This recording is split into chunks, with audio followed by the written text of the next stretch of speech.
ಈ ವೇದಿಕೆದಲ್ಲ ಪ್ರಶ್ನೆ, but ಕೇಳ್ಬೋದಾ sir? ಇಲ್ಲ, ಅದೇ ಸರ್, ಚಿತ್ರೋದ್ಯಮದ ಪ್ರಶ್ನೆ. ಬೇಡ ಸರ್.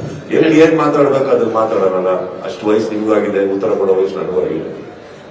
Correct sir. ಆಯ್ತು. ಅಂದ್ರೆ ಈಗ ನಿಮ್ಮ ಕ್ಲಾಸ್ ಡೈಲಾಗ್ ಗಳನ್ನು ಕೇಳಿರುವಂತರು, ಸಿನಿಮಾಗಳಲ್ಲಿ ಡೈಲಾಗ್ ಕೇಳಿರುವಂತರು, ಬೇರೆ ಬೇರೆ ರೀತಿಯ ಅಭಿಮಾನಿಗಳಿದ್ರು. ನೀವೇ ಆಗ್ಲೇ ಆ ವಿಚಾರ ತುಂಬಾ ಪ್ರಸ್ತಾಪ ಆಯ್ತು. ಸುದೀಪ್ ಸರ್ ಕೋಪನ ತುಂಬಾ ಜನ ಈ ರೀತಿ ನೋಡಿರ್ಲಿಲ್ಲ. ನೀವು ಅದನ್ನೇ ಅನಲೈಸ್ ಮಾಡ್ಕೊಂಡಾಗ ಸರ್ ಆ ಡೈಲಾಗ್ ವಿಚಾರ ಅದು ಕೋಪದಿಂದ ಬಂದಿದ್ದಲ್ಲ ರೀ, ಫ್ಲೋ ಬರ್ತಾವ. ತುಂಬಾ ಸರಿ ನಮ್ಗೆ ಹೇಳ್ತಾ ಇದ್ರಿ ಸರ್, ಬೇರೆ ವರ್ಷನ್ ಇದೆ. ಬೇರೆ ವರ್ಷನ್ ಅಂದ್ರೆ ಅದು ಕೆಟ್ಟ ವರ್ಷನ್ ಅಲ್ಲ. ಇವ್ರಿಗೆ ಕೇಳಿ ಎಷ್ಟು ಮಜಾ ತಗೊಂತಾರ ಅಂತ ಹೇಳಿ. ಅಂದ್ರೆ ಏನಾಗುತ್ತೆ, ಈಗ ಮಂಜುಗೆ ಆ ಮೂಮೆಂಟ್ ಅಲ್ಲಿ ನೀವೇನ್ ಡೈಲಾಗ್ ಕೇಳಿದ್ರು, ಮಂಜು ನೀನ್ ಇದೇ ತರ ಬೌಲಿಂಗ್ ಮಾಡ್ತಾ ಇದ್ರೆ ನೋಡಪ್ಪ ನನ್ನ ಜೀವನ ಹಾಳಾಗಿ ಬಿಡುತ್ತೆ ಅಂತ ಅವ್ರಿಗೆ ಅರ್ಥ ಆಗೋ ರೀತಿಯಲ್ಲಿ ಹೇಳಿದೆ. ನೆಕ್ಸ್ಟ್ 2 ವಿಕೆಟ್ ತೆಗೆದ್ರು. ಈಗ ಅಲ್ಲಿ ಅವ್ರು ಕ್ಯಾಚ್ ಬಿಡ್ತಾರೆ, ನಮ್ ಸಾಗರ್ ಕ್ಯಾಚ್ ಬಿಡ್ತಾರೆ. ಸಾಗರ್ ಹಂಗೆಲ್ಲ ಕ್ಯಾಚ್ ಬಿಡಬೇಡಪ್ಪ, ನೋಡು ನಮ್ ಜೀವನಗಳು, ನಾವೆಲ್ಲ ಅಷ್ಟು ಮಾತ್ರ ಹಿಂಗೆ ಹೇಳಕ್ಕಾಗತ್ತ ಬರ್ತಾವೆ. ಕೆಲವು ಒಂದೈದು ಹೇಳೋದನ್ನ ಒಂದು ವರ್ಡಲ್ಲಿ ಅರ್ಥ ಆಗುತ್ತೆ. ನಮಗೆ ಅಷ್ಟೇ ಟೈಮ್ ಇರೋದು, ಅರ್ಥ ಆಗತ್ತಾರ ಹೇಳ್ತೀವಿ. ಅದೇ ಹೇಳ್ತಾ ಇದ್ರಿ ಸರ್, ತುಂಬಾ ಜನ ಫ್ಯಾನ್ಸ್ ಆದ್ರು ಅಂತ. ತುಂಬಾ ನಿಮಗೆ ಏನ್ ಕಮೆಂಟ್ ಮಾಡಿದ್ರಿ ಸರ್ ಆ ಫ್ಯಾನ್ಸ್ ಅಂತ? ಸತ್ಯವಾಗ್ಲು ಸರ್, ನಾನು ಹೇಳ್ತೀನಲ್ಲ, ಬಿಗ್ ಬಾಸ್ ಅಲ್ಲಿ ಎಂತೆಂತದೋ ಡೈಲಾಗ್ ಹೇಳಿದೆ. ಇದು ಒಂದಕ್ಕೆ ನನಗೆ ಇನ್ಸ್ಟಾಗ್ರಾಮ್ ಅಲ್ಲೆಲ್ಲ ಬಂದಿದೆ. ಯಾರ್ಯಾರ್ದು ನಾನು ಹೇಳ್ತಾ ಇದ್ದೀರಲ್ಲ,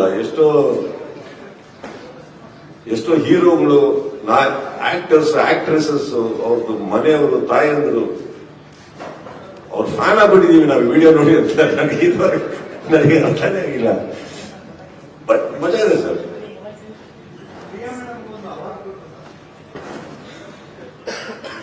ಅವರಿಗೆ ಎಂಟರ್ಟೈನ್ಮೆಂಟ್ ಅವಾರ್ಡ್ ಕೊಟ್ಟಿದ್ದು ಇದಕ್ಕಲ್ಲ, ಇದಕ್ಕೋದಕ್ಕೆ ಏನ್ ಸಂಬಂಧ?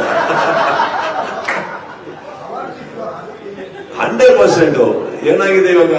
C like Aparna is here, Reshu was there, ಇನ್ಶರ್ had come for a match, and Priya ಅವರು. But I guess they are all there, ನಮ್ಮ ಸ್ಪಾನ್ಸರ್ಸ್. ಆ ಡಕೌಟ್ ಅಲ್ಲಿ ನೋಡಿ, ಸೆಲ್ಫ್ಲೆಸ್ ಆಗಿ ಅವ್ರೇನು ಆಡ್ತಾ ಇಲ್ಲ, ಬಟ್ ಅಷ್ಟು ಕಿರ್ಚಿ ಕೂಗಾಡಿ, I think that is what gives us all spirit. In fact dugout ಅಲ್ಲಿ ನೀವ್ ಯಾವ ತರ ಜರ್ಸಿ ಹಾಕೊಂಡು ಬಂದ್ರೆ ಸಪೋರ್ಟ್ ನಿಮ್ಗೆ ಗೊತ್ತಾಗೋಗುತ್ತೆ, ಅದು ಏನ್ ಮಾಡಕ್ಕಾಗಲ್ಲ. ಇನ್ಫ್ಯಾಕ್ಟ್ ನಾನು ಹೇಳ್ತೀನಿ ಕೇಳಿ, ನೀವು ಎಲ್ಲಾ ತರ ಭಾಷೆ ನೀವು ತುಂಬಾ ಪ್ರಸಿದ್ಧ ಇರೋದ್ರಲ್ಲಿ ಅಲ್ಲಿ ಇನ್ನೂ ಹಾಕಿರ್ತಾ ಇದ್ರಿ.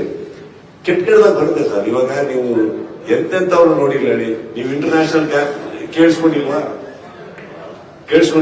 ಅದೆಲ್ಲ ಕೇಳಿಸ್ಕೊಂಬಾರ್ದು, ಬಿಡ್ಬಿಡ್ಬೇಕು ಅಲ್ಲಿಗೆ. ಇದು ನಾವು ಪರ್ಸನಲ್ ಆಗಿ ಯಾರ ಮೇಲೆ ಆಪಾದನೆ ಮೇಲೆ ಬೈತಾ ಇರುವಂತ ವೇದಿಕೆ ಅಲ್ಲ, ಅದು ಗ್ರೌಂಡ್. ಅದು ಈಗ ಹೇಳಿದ್ಮೇಲೆ ಸರ್, ಮಂಜುಗೆ ಅದು ಅರ್ಥ ಆಗ್ಬೇಕು ಅಂದ್ರೆ ಅವ್ರಿಗೆ ಅರ್ಥ ಆಗೋ ರೀತಿಯಲ್ಲಿ ಹೇಳ್ಬೇಕು. ಅರ್ಥ ಆಯ್ತಾ ಸರ್?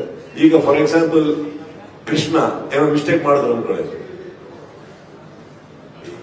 ಹೇಳ್ರಿ ಅಂದ್ರೆ ಸಾಕು, ಅರ್ಥ ಆಗುತ್ತೆ. ಮಿಕ್ಕಿದ್ದೆಲ್ಲ ಕೇಳಿಸ್ಕೊಂಡಂಗೆ.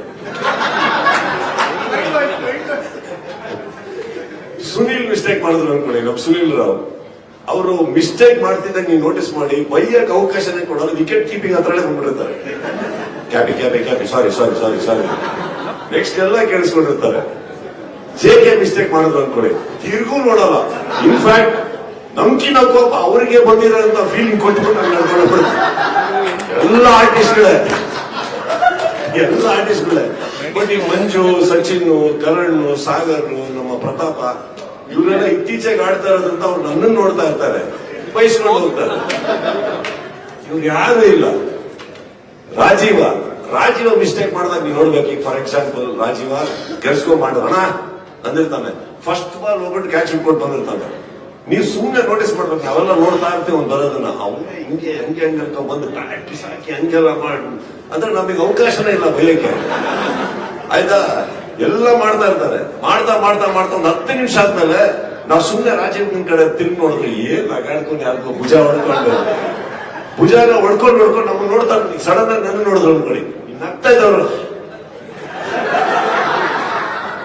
ಸೊ ಇದು ನೀವ್ ಯಾರು ನೋಡಿಲ್ಲ. ಸೊ ಈ ಟೀಮ್ ನನಗೆ ಗೊತ್ತ ಹೆಂಗ್ ಹ್ಯಾಂಡಲ್ ಮಾಡ್ಬೇಕು ಅಂದ್ಬಿಟ್ಟು.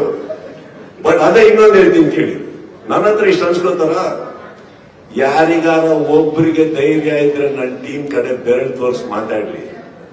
ಒಬ್ರಿಗೆ ಆ ಹೋಟೆಲ್ ಲಾಬಿಯಲ್ಲಿಂದ ಹಿಡಿದು ಡಗೌಟ್ ವರೆಗೂ ಕರ್ನಾಟಕ ಬುಲ್ಡೋಸರ್ ಹತ್ರ ಒಂದು ಮೈಲಿ ದೂರ ಇರ್ತಾರೆ ಯಾರು ಬರಲ್ಲ. ಕಾರಣ ಏನಂದ್ರೆ ಅಷ್ಟು ಒಳ್ಳೆಯವ್ರನ್ನ. ಸರ್, ನೀವು ಕೂಡ ಡ್ಯಾನ್ಸ್ ಮಾಡ್ಕೊಂಡು ಹೋಗ್ತೀರಾ, ಪ್ರಿಯಾ ಮೇಡಮ್ ಅವರು ಕೂಡ ಡ್ಯಾನ್ಸ್ ಮಾಡ್ಕೊಂಡು ಹೋಗ್ತಾರೆ. ನಿಮ್ ಜೊತೆ ಎಲ್ಲ ಅವ್ರನ್ನ ಯಾವತ್ತು ಅಷ್ಟು ಜೋಶಾಗಿ ನಾವು ನೋಡಿರಲಿಲ್ಲ. ಹ್ಯಾಪಿ ಆಗಿರ್ತಾರೆ, ಬಟ್ ಡ್ಯಾನ್ಸ್ ಎಲ್ಲ ಮಾಡ್ಕೊಂಡು ಹೋಗಿ ಅವಾರ್ಡ್ ನ ತಗೋತಾರೆ. ಸರ್, ಗೊತ್ತಿಲ್ದೇನೋ ನಿಜವಾಗ್ಲೂ ಈ ಸತಿ ವಾತಾವರಣ ತುಂಬಾ ಚೆನ್ನಾಗಿತ್ತು ಸರ್. ಟೀಮಲ್ಲಿ ನಾವು ಗೆಲ್ತೀವಿ ಗೆಲ್ಲಲ್ಲ ಇದೆಲ್ಲ ಅನುಭವಿಸಿದೀವಿ. ಬಟ್ ಈ ಸತಿ I think the mindset ಪ್ರತಿಯೊಬ್ಬರದು ತುಂಬಾ ಚೆನ್ನಾಗಿ ಆಡಿದ್ರು. ಫಾರ್ ಎಕ್ಸಾಂಪಲ್ ಅವ್ರು ಮಾತು ಹೇಳ್ತೀನಿ ಕೇಳಿ. ಮೊದಲನೇ ಮ್ಯಾಚ್ ಸ್ಟಾರ್ಟ್ ಆಗುತ್ತೆ 35-5 ಮ್ಯಾಚೇ ಮುಗಿದೋಯ್ತು ಅಂತ. ಆಕ್ಚುಲಿ ಡಗೌಟ್ ಅಲ್ಲಿ ಅವತ್ತು ಸ್ಟಾರ್ಟ್ ಆಗಿದ್ದು ಕೇಳಿ, ಅವತ್ತು ಸ್ಟಾರ್ಟ್ ಆಗಿದ್ದು ಅಲ್ಲಿ ಎಲ್ಲರೂ ಡಲ್ ಆಗ್ಬಿಟ್ಟಿದ್ರು. ಫಸ್ಟ್ ಮ್ಯಾಚ್ ವಾಪಸ್ ಬಂದಾಗ ಒಂದು ಮಾತು ಹೇಳ್ತೀನಿ ನಾನು ಎಲ್ಲರಿಗೂ, ಯಾಕೆ ಎದುರು ಸಾಯ್ತಾ ಇದ್ದೀರಾ? 170 ಹೊಡಿತೀವಿ ನಾವು, ಎಲ್ಲ ಚೇರ್ ಮಾಡಿ. ಅಂಡ್ ಇನ್ನೊಂದು, ಕ್ಯಾಮ್ರಾ ಇರೋ ಕಡೆ ಯಾವತ್ತು ಕರ್ನಾಟಕ ಬುಲ್ಡೋಸರ್ಸ್ ಡಲ್ ಆಗಿ ಕುತ್ಕೋಬೇಡಿ, ಸೋದ್ರು ಪರವಾಗಿಲ್ಲ, ಇದು ನಮ್ಮ ವ್ಯಕ್ತಿತ್ವ ಅಲ್ಲ. ಅವಾಗ ಚಿಯರಿಂಗ್ ಸ್ಟಾರ್ಟ್ ಮಾಡ್ತಾರೆ. ಒಬ್ಬ ಕಾರಣ ಸರ್ ಹೋಗ್ಬಿಟ್ಟು ಅವತ್ತು ಹೊಡೆದು 170ಗೆ ನಿಲ್ಲಿಸ್ತೀವಿ. ಏನಕ್ಕೆ ಹೇಳ್ತಾ ಇದೀವಿ ಅಂದ್ರೆ, ಇದನ್ನ ಯಾವ್ದೋ ಒಂದು ಮೂಮೆಂಟ್ ಸಾಕು ನಮ್ ಗೇಮ್ ಚೇಂಜ್ ಆಗಿ. ಬಟ್ ನಾವು ಉದ್ದ ಮುಖ ಇಟ್ಕೊಂಡು ಮ್ಯಾಚ್ ಸೋಲೋಕ್ಕಿಂತ ಮುಂಚೆನೆ ನಾವು ಸೋತ್ರಿ, ಅಲ್ಲಿ ಸೋತ್ರಿ ನಾವು. ಅವತ್ತು ಒಂದು ಪ್ರೋತ್ಸಾಹ ಉತ್ಸಾಹ ಬರುತ್ತೆ ಎಲ್ಲರಿಗೂ. Next match batting bowling fail ಆಗುತ್ತೆ. ಯಾವ್ದ್ರ ಮೇಲೆ ಫೇಲ್ ಅಂತ ಹೇಳಕ್ಕಾಗಲ್ಲ. ನಮ್ಮ ಆಂಧ್ರ ಮೇಲೆ ತೆಲುಗು ವಾರಿಯರ್ಸ್ ಮೇಲೆ ಆಡ್ಬೇಕಾದ್ರೆ ಬೌಲಿಂಗ್ ಸ್ವಲ್ಪ ಡೌನ್ ಆಗುತ್ತೆ. ಅವತ್ತಿಗೆ ನಾನು ಹೋಗಿ ಕೊಟ್ಟಿದ್ದ ಸ್ಪೀಚ್ ನೀವು ಕೇಳಿಸ್ಬಿಟ್ಟಿದ್ರೆ ಇವತ್ತಿಗೆ ಒಂದು 100 ಮಿಲಿಯನ್ ನೋಡಿರೋದು. ಯಾರಿಗೂ ಬೈದಿಲ್ಲ ಸರ್, ಯಾರಿಗೂ ಬೈದಿಲ್ಲ. ಮಾತಾಡೋ ರೀತಿ ಮಾತಾಡದೆ. ಆ ಬೋರ್ಡ್ ಲಾಸ್ಟ್ ಅಲ್ಲಿ ಎಷ್ಟು ಚೆನ್ನಾಗಿತ್ತು ಅಂದ್ರೆ, ಅವತ್ತು ಹಿಂದಿನ ಮ್ಯಾಚ್ ಅಲ್ಲಿ ಬ್ಯಾಟಿಂಗ್ ಫೇಲ್ ಆಗಿದ್ದು. ನೆಕ್ಸ್ಟ್ ಮ್ಯಾಚ್ ಅಲ್ಲಿ 9 ವಿಕೆಟ್ ಹೊಡಿತೀವಿ ನಾವು. Just for the loss of 1 wicket. Rajeev Pradeep extraordinary game, ಯಾರು ಅನ್ಕೊಂಡೇ ಇರಲಿಲ್ಲ. ಅಂಡ್ ಇದು ಯಾರಿಗೂ ಗೊತ್ತಿದ್ದಾಗ ಇನ್ನೊಂದು ವಿಚಾರ ಏನಂತಂದ್ರೆ, ಫೀಲ್ಡಿಂಗ್ ಮಾಡ್ಬೇಕಾದ್ರೆ ಪ್ರದೀಪ್ ಒಂದು ಮಸಲ್ ಟೇರ್ ಹೋಗಿದೆ, ಅದನ್ನಿಟ್ಕೊಂಡು ಬ್ಯಾಟಿಂಗ್ ಮಾಡಿದ್ದಾರೆ ಅವರು. ಬೌಲಿಂಗು ಮಾಡಿದ್ದಾರೆ, ಬ್ಯಾಟಿಂಗು ಮಾಡಿ ನೆಕ್ಸ್ಟ್ ಮ್ಯಾಚ್ ಇಂದ ಆಡೇ ಇಲ್ಲ ನೋಡಿ. ಅವರು ಆಕ್ಚುಲಿ ಸ್ಲಿಂಗ್ ಹಾಕೊಂಡು ಕೂತಿದ್ರು ಬಿಕಾಸ್ ಮಸಲ್ ಟೇರ್ ಆಗಿದೆ. That is the way we played. Next match ಅಲ್ಲಿ ಏನ್ ಗೊತ್ತಾಗುತ್ತೆ, ಬೌಲಿಂಗ್ ಸೋತ್ರು ಬ್ಯಾಟಿಂಗ್ ನಿಲ್ತಾರೆ. 2 matches which start Karnataka bulldozers that ಒಬ್ರು ಸೋತ್ರೆ ಇನ್ನೊಬ್ರು ಬ್ಯಾಕ್ ಮಾಡೇ ಮಾಡ್ತೀವಿ ಅಂತ ಅಂದ್ಬಿಟ್ಟು. ಅವತ್ತು 35-5 ಆದಾಗ ಅಲ್ಲಿ ಏನ್ ಸ್ಟಾರ್ಟ್ ಆಯ್ತು ಒಂದು ಸ್ಪಿರಿಟ್, ಮುಗಿಯವರೆಗೂ ನಮ್ ಕಾನ್ಫಿಡೆನ್ಸ್ ಎಲ್ಲೂ ಹೋಗ್ಲೇ. I think that was one moment we needed. And ಇವತ್ತವರೆಗೂ ಅದೇ ತರ ಮೇಂಟೈನ್ ಆಗಿದೆ. ರಾಜೀವ್ ಗೌಡ್ರ ಬಗ್ಗೆ ಏನ್ ಹೇಳ್ತೀರಿ ಸರ್? ಆರಂಭದಿಂದ ಅಂತ್ಯದವರೆಗೂ ಜೊತೆಲೇ ನಮ್ಮ ಬೆಸ್ಟ್ ಚಿಯರ್ ಲೀಡರ್. ಇವ್ರು ಹೇಳಿದ್ರಲ್ಲ, ಯಾರು ಓಡದಿರೋ ಸ್ಪೀಡ್ ಅಲ್ಲಿ ನೋಡ್ತಾ ಇದ್ರು ಅವ್ರು ಗ್ರೌಂಡ್ ಅಲ್ಲಿ ಗೆದ್ದಾಗ. ಅವ್ರಿಗೆ ಅವಶ್ಯಕತೆನೇ ಇಲ್ಲ. ಅವರಿಗೆ ನಮ್ಮ ರಂಜಿತ್ಗೆ, ಜಗದೀಶ್ ಅವ್ರಿಗೆ ಅವಶ್ಯಕತೆನೇ ಇಲ್ಲ. ಕೆಲಸ ಕಾರ್ಯಗಳನ್ನ ಬಿಟ್ಕೊಂಡು ಅಲ್ಲಿ ಬಂದು 3 ದಿನ ಮುಂಚೆನೆ ನಮ್ಮೊಟ್ಟಿಗೆ ಇದ್ಕೊಂಡು ಟೀಮ್ ಅಲ್ಲಿ ಮಾಡ್ಕೊಂಡು for any time okay, 1 match okay sir, ಇಡೀ ಟೂರ್ನಮೆಂಟ್ ನಾವ್ ಹೇಳೋದ್ಕಿಂತ ಸ್ನೇಹಿತರು ಒಟ್ಟಿಗೆ ಇರೋದಕ್ಕೆ ನಾವು ಎಷ್ಟು ಚೆನ್ನಾಗಿ ಆಡಕ್ ಸಾಧ್ಯ. They have been great spirits. ಅಂದ್ರೆ ನಾವೆಲ್ಲ ಅವ್ರನ್ನ ನಮ್ಮ ಚಿಯರ್ ಲೀಡರ್ಸ್ ಅಂತ ಕರಿತಾ ಇದ್ವಿ. ಅದಕ್ಕೆ ನಮಗೆ ಬಂದಿರೋ ಎಂಟರ್ಟೈನ್ಮೆಂಟ್ ಪ್ರೋತ್ಸಾಹ ನಾನು ಅವ್ರಿಗೆ ಕೊಡ್ತಾ ಇದ್ದೆ. ಐ ಥಿಂಕ್ ನೀವು ನೋಡಿರ್ತೀವಿ ನಮ್ಮ ಪಕ್ಕ ಈ ರಾಜಗೌಡರು ಅವ್ರು ಮಾತ್ರ ಬರಲಿಲ್ಲ, ಈ ವಾಸ್ತು ಶಾಸ್ತ್ರ ಅನ್ನೋದನ್ನ ತಂದಿದ್ರು. ಯಾರ್ಯಾರು ಯಾವ್ದೇ ಜಾಗದಲ್ಲಿ ನಿಂತಿರ್ತಿರೋ ಅಲ್ಲೇ ನಿಂತಿರ್ಬೇಕು ಮ್ಯಾಚ್ ಮುಗಿಯೋತಾಗಿ. ಇದೆಲ್ಲ ಪಾಪ ತುಂಬಾ ಮೇಂಟೈನ್ ಮಾಡಿದ್ರು. But I guess this time we had A great support system. Everybody enjoyed. Raju and Rajith and ನಮ್ಮ ಜಗದೀಶ್ ಹಾಗೂ ಪ್ರತಿಯೊಬ್ಬರಿಗೂ I am very thankful for the great support.